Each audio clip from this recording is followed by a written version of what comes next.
I'll be going back to my parents' house for 3 days. I announced this and began packing my things.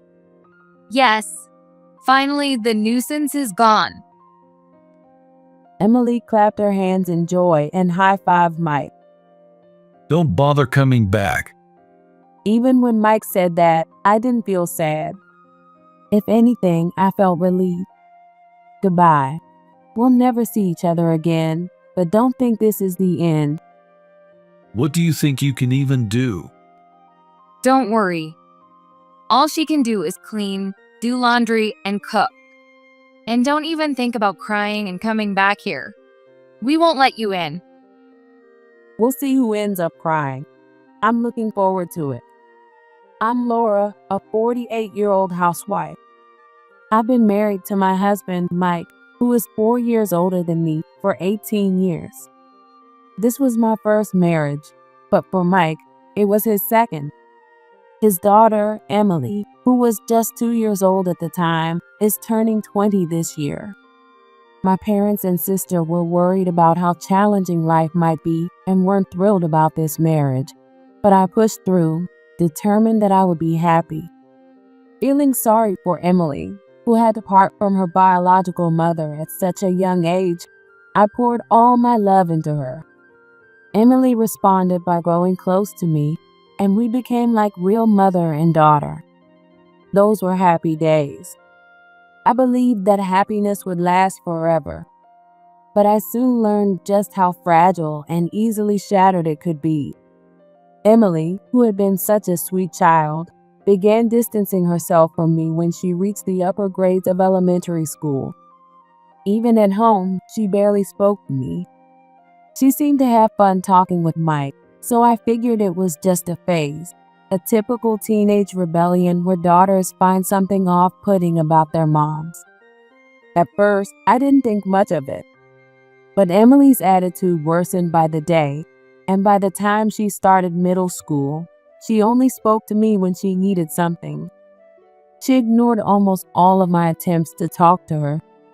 I was stunned by how much she had changed and spent my days in disbelief. I couldn't think of anything I might have done wrong. Did I unknowingly hurt her somehow? Even when I wanted to ask, I hesitated because Emily avoided even looking at me. Mike, you've noticed that Emily hasn't talked to me in ages, right? Her attitude is getting worse, too.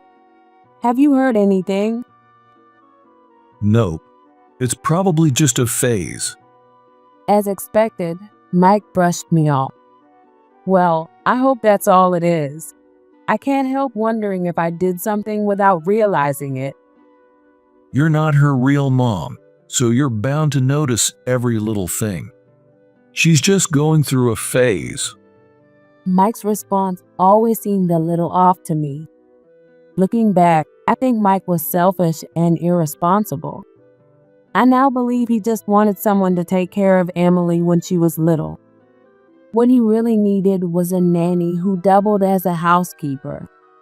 He hid his true nature and aggressively pursued me to fulfill that role. I discovered Mike's true colors soon after we got married. By then, Emily was attached to me, and I had grown to love her, so leaving wasn't an option.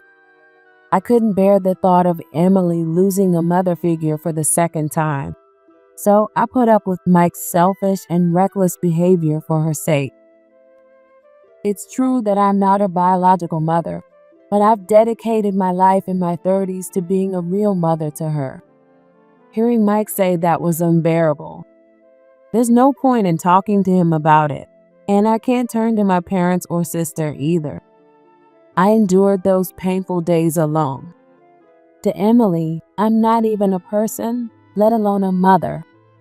Even after she passed through her rebellious teenage years in high school, her attitude towards me didn't change. Now, Emily is 20. She graduated from high school, got a job in the fashion industry, and seems to be working diligently. As for me, she's still in her rebellious phase. I can't even remember the last time we had a proper conversation. I won't need dinner tonight. Mike said this in the morning while getting ready for work. We still have the bare minimum of communication. I'm meeting out with Emily. Okay, got it. I'm never invited to these occasional meals out. At first, I felt lonely, but now I don't feel anything. If anything, I'm grateful for a peaceful dinner alone. No need to stress over meal planning. After seeing Mike off, I left for my part-time job. On the way home, I stopped by the local market and picked up dinner at my favorite deli. Tonight, it's just me. No need to go all out with cooking. After a relaxing soak in the bath, I finished dinner and looked at the clock. It was only 6:30 p.m.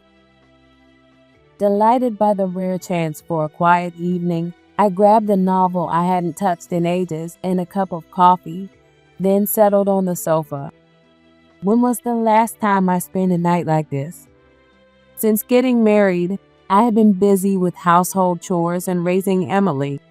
After she started middle school, I began working a part-time job as well, leaving me with little time and keeping me away from my love of reading.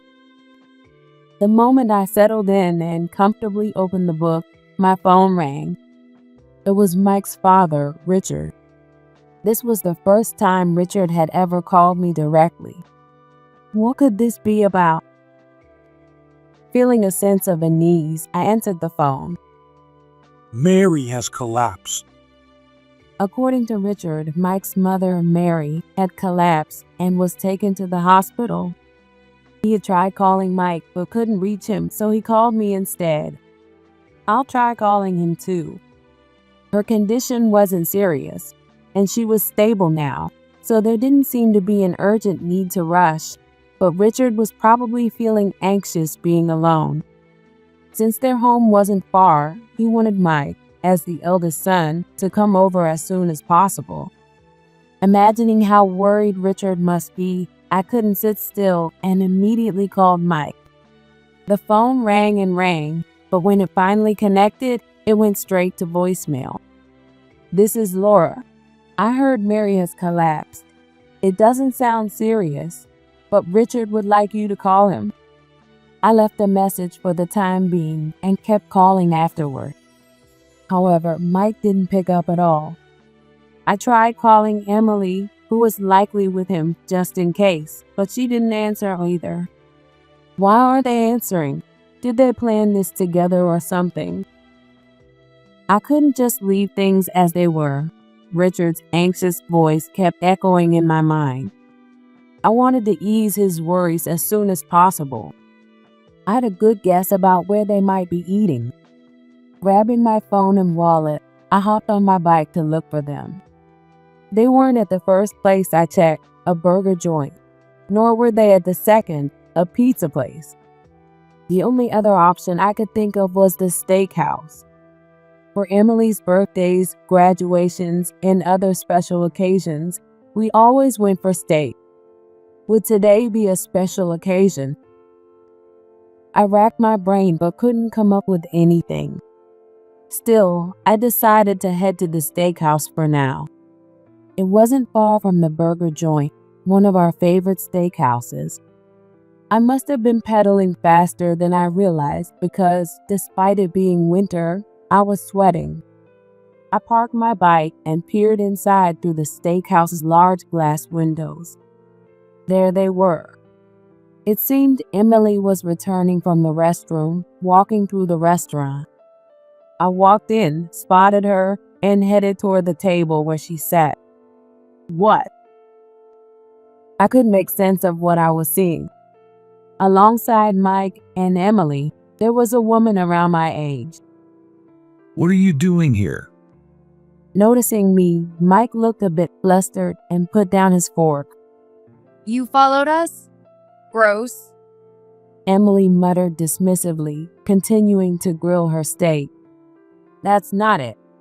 I got a call from your grandpa.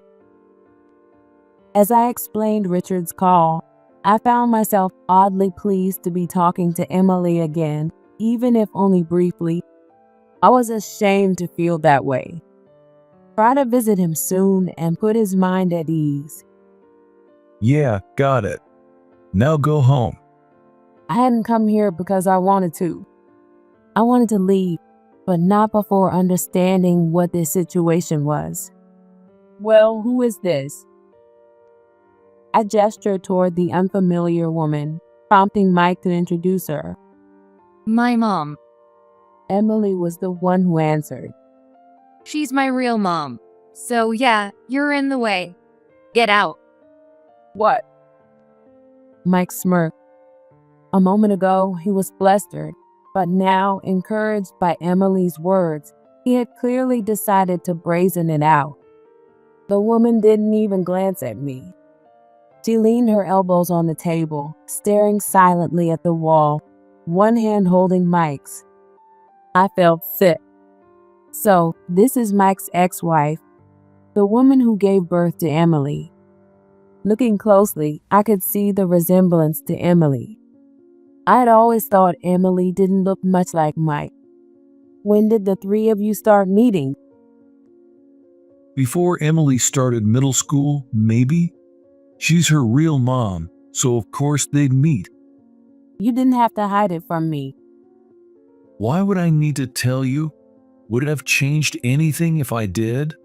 Now I finally understood why Emily's attitude had suddenly shifted before starting middle school. She had been meeting her biological mother. It would have changed everything. I could have lived my life differently. Why didn't I choose to leave back then? There was no point in regretting it now, but I couldn't help myself. That doesn't matter. We're celebrating Mom's birthday, so just leave already. Emily told me to leave again, snapping me back to reality. The situation was painfully clear. Fine, just make sure to call Richard. That was all I said before walking out of the restaurant. My mind was a mess. It felt strange that even with my heart in pieces, my body kept breathing and walking. I tried to tell myself it wasn't that big of a deal, but it didn't ease the pain even a little. I got on my bike and pedaled hard. As soon as I felt the cold wind on my face, tears began to flow. After 18 years of devoting myself to Mike and Emily, this was how it ended. So cruelly. I want to go back. If I could return to 18 years ago, I would stop myself from choosing this path with all my strength. But I couldn't turn back time. Overwhelmed with anger, sadness, and emptiness, my heart felt like it was about to burst, and I cried out loud. I didn't care if people on the street stopped to stare. I cried all the way home. I parked my bike and looked up at the house where I had lived for 18 years. The house my parents built for me. Although they were hesitant at first, they built it out of their wish for my happiness. Is this really my home? Feeling an odd sense of detachment, I opened the front door and was greeted by the faint aroma of coffee. I felt my tension release as I sat down on the sofa. I gulped down the cold coffee, and the tangled mess in my heart seemed to settle, dropping like a heavy stone. I slowly exhaled. It's okay, I can handle this. Just then, I heard a noise at the front door. They must have come back. That was so good. Let's go again with Mom next time. Next time, it'll be the four of us. You'll introduce Ryan to her before the wedding, right? She was so thrilled when I said he's the son of a CO. I can't wait to introduce them. The two of them chatted away as if I didn't exist. So, Emily is engaged to the son of a company president. I hadn't known a thing. I'd always been an outsider in this house. If that's the case, there's no reason for me to stay. I'll be going back to my parents' house for 3 days. I announced this and began packing my things. Yes. Finally, the nuisance is gone. Emily clapped her hands in joy and high-fived Mike. Don't bother coming back. For the first time in a long while, I saw Emily and Mike smiling. Their smiles were so ugly that I immediately averted my eyes and continued packing. Mike had told me never to come back, but I didn't feel sad. If anything, I felt relieved. I placed the divorce papers on the table, something I had prepared a long time ago, thinking I might need them someday. My part was already filled out. Dad, it's divorce papers. That's great. Now you can marry Mom again. I didn't miss the moment Mike froze when he saw the divorce papers. He must have thought I'd come running back soon enough. He had told me to never come back without even preparing himself for the possibility that I might not. That's how he's always been. Mike doesn't think deeply about anything. Marriage, divorce, major life decisions, they're all impulsive to him. So you were planning to leave too, right? Well, that works out perfectly. Mike is easily swayed. That's awesome. Dad, just sign it already. Urged on by Emily's words, Mike easily signed the divorce papers and tossed them at my feet. I picked them up and grabbed my suitcase. It struck me as funny how little I had to pack. It made me realize how little I had spent on myself all these years. Goodbye. We'll never see each other again, but don't think this is the end. My cold words, so out of character, seemed to make Mike flinch for a moment. What do you think you can even do? Don't worry. All she can do is clean, do laundry, and cook. And don't even think about crying and coming back here. We won't let you in. Cleaning, laundry, and cooking. They'll soon learn how hard that really is. Whatever happens to those two is none of my concern. We'll see who ends up crying. I'm looking forward to it. I didn't feel even the slightest regret. I put the divorce papers into my bag and walked out of the house. Heading to the station, I made my way to my parents' home 2 stops away. The wind, which had felt cold and sorrowful earlier, now felt refreshing. The fight starts now. I won't just cry and accept this. For the 18 years I gave, I'll make sure I win. I walked along the nighttime streets, firm in my resolve. The train was crowded, and as I watched all the people, I found myself idly thinking about how everyone has their own life to live. Surely, there must be others going through something similar to me. 2 stops passed in no time. Even though I returned home unannounced, my parents welcomed me without surprise. I didn't want to sadden them, but I also didn't want to hide the truth and make them worry more. I'm sorry things turned out like this after I said I'd be happy. Can I stay here for a while? Don't say just for a while. You can stay as long as you want. We'd be glad to have you, right, Dad? Mom said, her eyes glistening with tears while turning to Dad. Without a word, he nodded, but his expression showed a deep sadness, and it made my chest ache. For 18 years, their daughter had been suffering. How could they not feel heartbroken? They must have regretted not stopping me more firmly back then.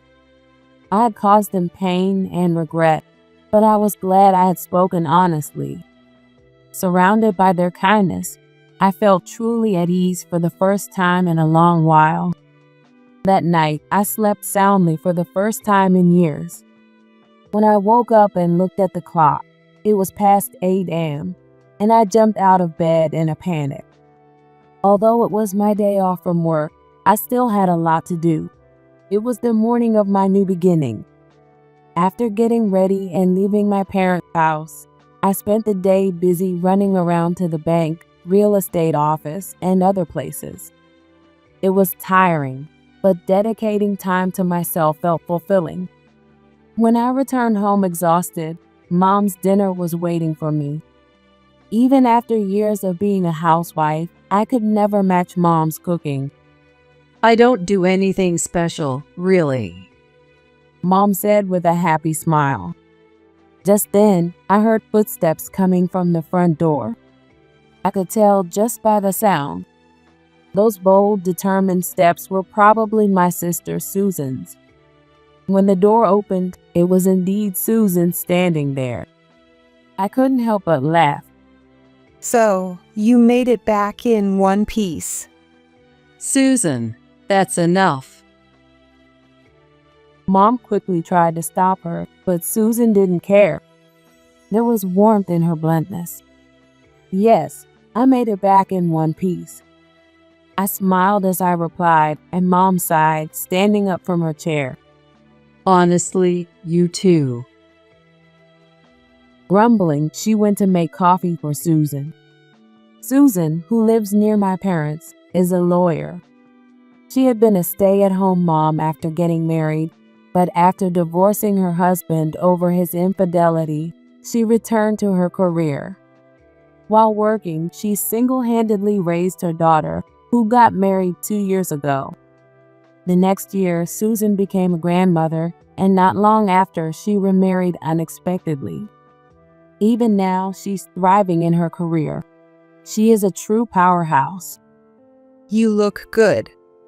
The day I left the house I'd lived in for 18 years, I had called Susan and told her everything. Having gone through her own hardships, Susan cried and raged as she listened to my story. Then she apologized to me. I'm sorry, I didn't force you to call off the wedding back then. Though I had made her regret it too, I realized I wasn't alone. Susan was my greatest ally. Thanks to you, I'm doing fine. I don't have time to feel down. That's the spirit. Susan's smile was incredibly reassuring. 2 days later, while I was out shopping, my phone rang. It was Mike. I had sent him the paperwork regarding the division of assets the day before yesterday. Maybe it's arrived already. He kept calling repeatedly, so after finishing at the register and leaving the store, I called him back. What the hell is this? That was the first thing he said. What do you mean? It's just the breakdown of the assets I'll be taking. You've got to be kidding me. I'm the one who earned that money. How can someone who just stayed at home have any right to this? I do. Didn't you know that before signing the divorce papers? That amount is non-negotiable, so please handle it accordingly. I heard him shouting something on the other end, but I hung up without caring. The phone rang again almost immediately, but I ignored it. There was nothing left to discuss. Hi. When I returned home, Susan was there. You're here again. Don't you have work to do? Excuse me. I'm here because I'm worried about my adorable little sister. And you call it Ogden. Of course, I'm working. Susan settled in and announced she'd stay for dinner too. It's boring being home alone. You've got a husband, don't you? Aren't you still newlyweds? Won't he miss you if you don't go back? He probably assumes I'm out late for work. Besides, we're past the age for that kind of clinginess. I'll help out, so make me something good. Susan's husband, Kevin, is the CEO of a major corporation. While working as a legal advisor for his company, their relationship blossomed, and they eventually married. He's a busy man, which gives Susan the freedom to do as she pleases. And I've always thought they make a great couple. Until dinner, we spent time in the living room watching TV and relaxing. The time spent together with my family felt nostalgic and soothing. Just as Susan and I started preparing dinner, the doorbell rang. On the monitor, I saw Mike and Emily. What do you want to do? Should I send them away? I shook my head and headed for the front door. When I opened it, Mike, looking agitated, immediately began talking. I didn't want to come all the way here. Then you shouldn't have. You weren't answering your phone. Behind him, Emily stood silently, her face full of irritation. What do you need? I wouldn't be here if I didn't have a reason. Well then, come in. I prepared slippers and led them into the living room. Long time no see. Thanks for coming all this way to bother Laura, Susan said, glaring at the two. Mike quickly averted his eyes, but Emily glared back and noisily threw herself onto the sofa without being invited. Mike followed suit, sitting down as well. Just so you know, I'm not offering you drinks or anything. Get to the point and leave. What could you possibly want from Laura at this point? Well, I think this amount is unreasonable. Looking visibly pressured by Susan's intensity, Mike placed the document I had sent him outlining the division of assets on the table. I demanded $200,000 from him. Considering it was for 18 years, I thought it was more than fair, perhaps even modest. It's not unreasonable at all. Laura is entitled to half. $200,000 isn't half. And what's this about compensation? Did you forget? Most of the money used to buy that house came from our parents. That entitles Laura to take more. Mike fell silent. All this talk about rights is annoying. What's this compensation even for? Emily, clearly agitated, cut in instead. Even if she's his ex-wife, entering into a physical relationship makes it infidelity. Don't even try to deny it. The compensation is for that infidelity and the years of emotional distress you two caused. What? Show me the proof. Without proof, you can't win in court. Proof? I can gather plenty. Court, don't make me laugh. Feel free to go ahead. I'll be waiting. As a seasoned attorney, Susan easily outmatched 20-year-old Emily. Emily could only bite her lip in frustration, unable to say anything more. You know, don't you? Emily is getting married. That's why we need money. There's no way we can pay this amount. Sensing he was at a disadvantage, Mike softened his tone, practically pleading. It seemed he had no pride at all. Come on, Laura. I'm begging you. You're her mother, aren't you? I couldn't believe what I was hearing. A mother? Had he ever once treated me like Emily's mother? They met her biological mother in secret, and I wasn't even told about the wedding. Hey, Emily, ask your mom too. Yeah, why not cancel the divorce? Come back home, Mom. That's right. Let's do that. I never wanted a divorce to begin with. I only signed those papers because you forced me to. So, why don't you just come back?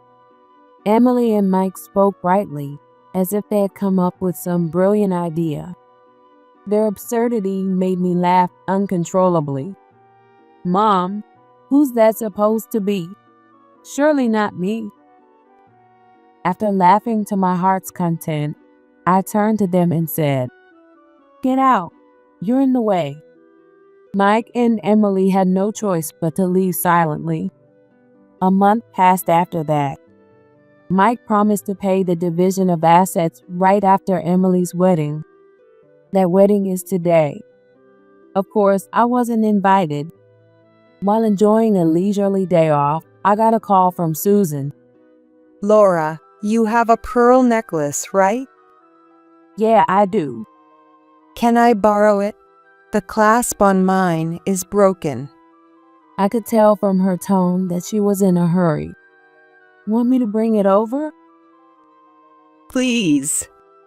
I grabbed the necklace and hopped on my bike to Susan's house, just a 5-minute ride away.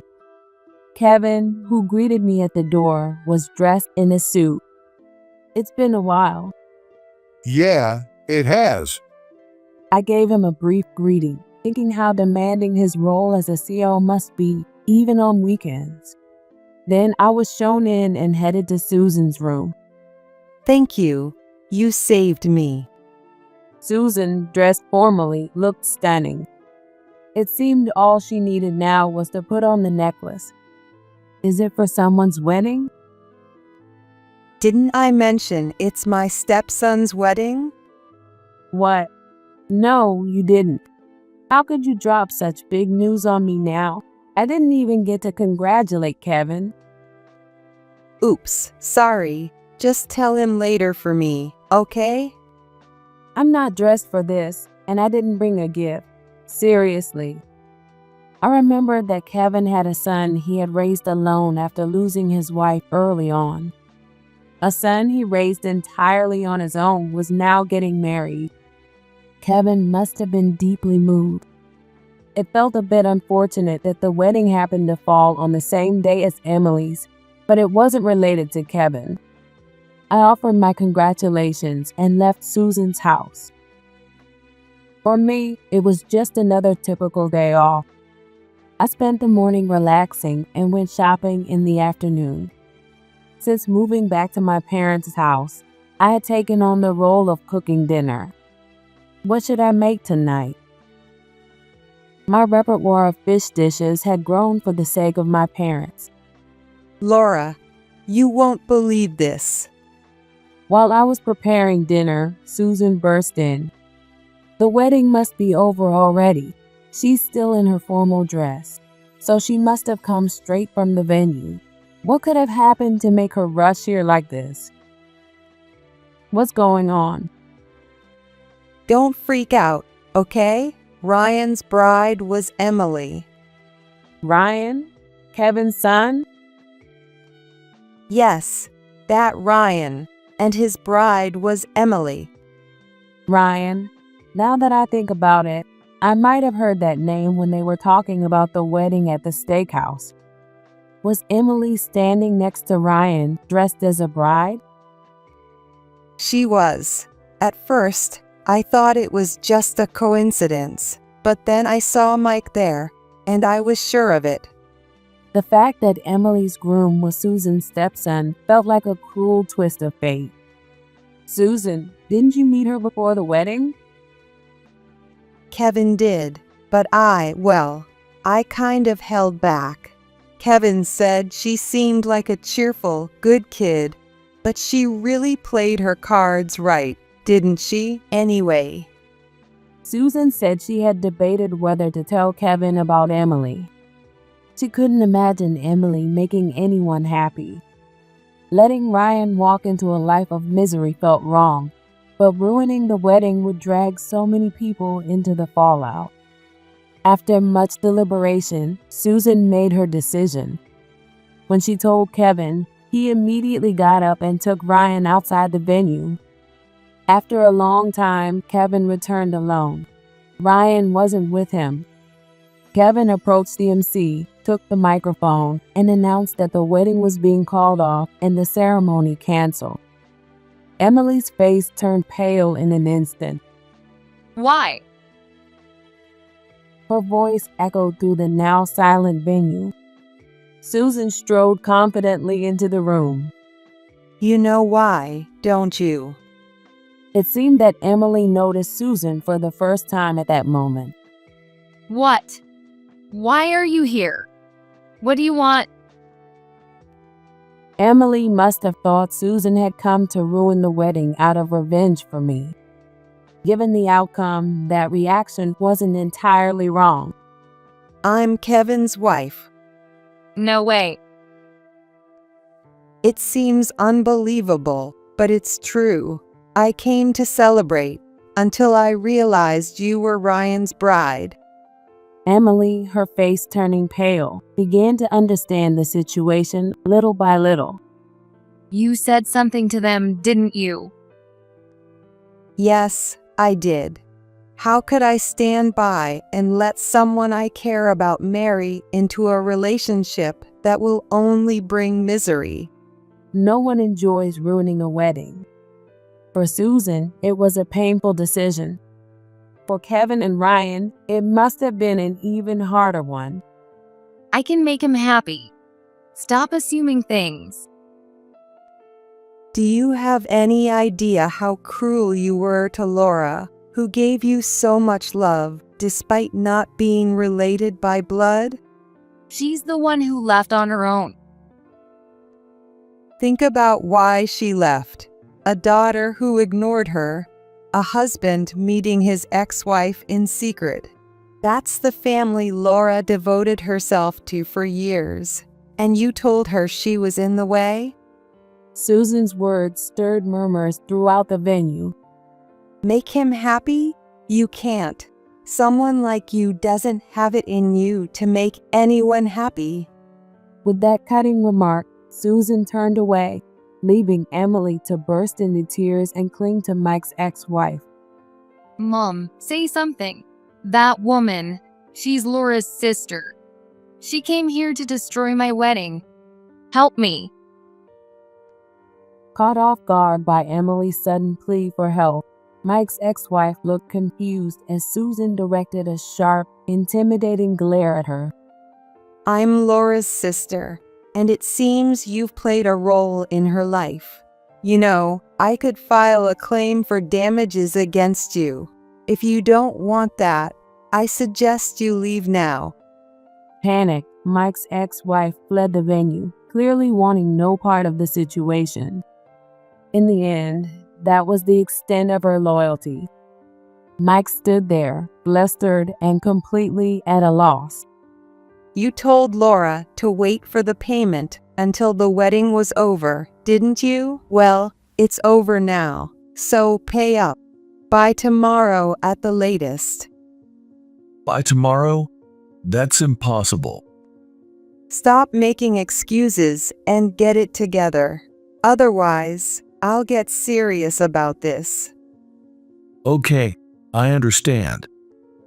Overwhelmed by Susan's intensity, Mike replied weakly, then pulled Emily to her feet and left the venue under the stunned gaze of the attendees. After hearing Susan's account, I pictured Mike, Emily, and Mike's ex-wife in that scene, and I felt a sense of relief and satisfaction. However, I couldn't help but worry about Ryan, someone I'd never even met. It would likely take him a long time to recover. Do you think Ryan will be okay? Probably not, right? Well, no, he's understandably shaken, but he'll be fine. He's young, handsome, and successful. He'll have plenty of opportunities ahead. Though it's undoubtedly painful for Ryan now, I'm convinced that the broken engagement was ultimately for the best. Emily lacks empathy. Building a happy family would likely be a difficult task for her. Kevin seemed to share this view and expressed his gratitude to Susan for having the courage to speak up. Kevin worked hard to raise his son. He must deeply wish for his happiness. And so, the marriage between the two was called off. The next day, I confirmed that the payment had been made as promised and contacted Susan. Thanks for everything. But I wonder how Mike managed to come up with that $200,000. That's not something you need to worry about, Laura. In a rush, Mike sold the house, sold his car, and liquidated his savings accounts to gather the cash. Because he was desperate to sell quickly, he was taken advantage of, and the house was sold for less than market value. This was the result of underestimating us and not acting sooner, so it's only fair. After paying my share, Mike was left with almost nothing. Now he and Emily lived together in a small apartment. The other day, Susan and I visited their apartment because we needed Mike's signature on a document. The room was a mess, unclean, with laundry piled up carelessly and instant food containers scattered everywhere. Given that neither of them had ever done much housework, I expected their living conditions to be bad, but it was worse than I imagined. When I saw Mike for the first time in a while, he looked thinner than before. However, not even that stirred any pity in me. After missing her chance to marry, Emily has been attending matchmaking events in a desperate attempt to find another wealthy heir. But she keeps alienating potential matches by bluntly questioning them about their income, their parents' professions, and their job titles. Even so, she continued attending matchmaking events, and just when she thought she had found a promising man, it turned out he was a con artist. Unaware of the truth, Emily fell victim to a marriage scam in the end. Stripped of everything, Emily is now working hard, still clinging to her dream of becoming a CEO's wife. Maybe it's a long shot, but won't you come back for Emily's sake? Does he regret throwing me out now, realizing all I could do was clean, do laundry, and cook? Why don't you ask Emily's real mom, your ex-wife? I heard she hasn't been seen since that wedding. Take care. With those words from my mom, I stepped out of the house. Thanks to Susan's introduction, I was able to secure a job at my age, and today is my first day. I had considered moving out and living alone, but my parents asked me to stay, and Susan said she felt better knowing I was with them. So I decided to stay and lean on their support a little longer. If you remarry, you can think about moving out then. Susan had said with a laugh, but I have no intention of marrying again. That said, I'm looking forward to the life ahead. I want to do all the things I couldn't during those 18 years. But first, when I get my first paycheck, I'm planning to buy something nice for my parents and Susan as a thank you. Having my family by my side gave me strength. How much longer will my parents stay healthy? Susan, too, is at an age where she needs to be mindful of her health. And of course, so am I. That's why I want to live in the moment and cherish every day. No matter what happens, I want us to support each other. Having a true family is a blessing. The sky is clear and cloudless. It feels like it's cheering me on, and that makes me happy. All right, let's do this. With renewed determination, I stepped onto the path to the station.